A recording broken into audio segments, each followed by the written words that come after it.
দুনয়নে রসুলে পাক দেখিলে কেমন হতো, দুনয়নে রসুলে পাক দেখিলে কেমন হতো। জন্ম আমার নবীর যুগে হলে কেমন হতো, জন্ম আমার নবীর যুগে হলে কেমন হতো। আসতো ভেসে হযরতে বিলালের মধুর আযান, আল্লাহু আকবার।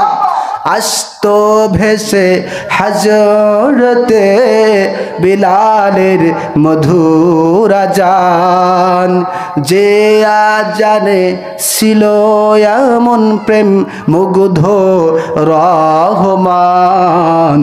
দয়াল নবীর পিছে নামাজ পড়লে কেমন হতো, ও দয়াল নবীর পিছে নামাজ পড়লে কেমন হতো।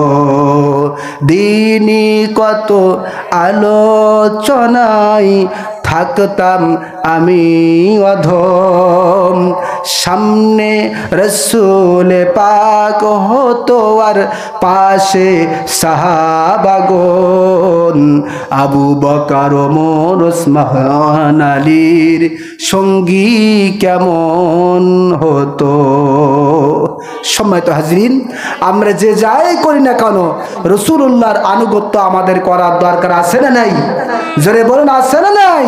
রাসূলুল্লাহর আনুগত্য করলে আল্লাহর জান্নাত পাওয়া যায়, আল্লাহর ভালোবাসা পাওয়া যায়। জোরে বলেন সুবহানাল্লাহ। সম্মানিত হাজিরিন, আমার আলোচনা খুবই সংক্ষিপ্ত করার চেষ্টা করেছি। মহান আল্লাহ পাক যেন এই সংক্ষিপ্ত আলোচনা থেকে আমাদের একটু হলেও জানার, বোঝার এবং বাস্তব জীবনে তা আমল করার তৌফিক দান করেন। আল্লাহুম্মা আমিন আমিন। ওয়া আখিরু দাওয়ানা আলহামদুলিল্লাহি রাব্বিল আলামিন।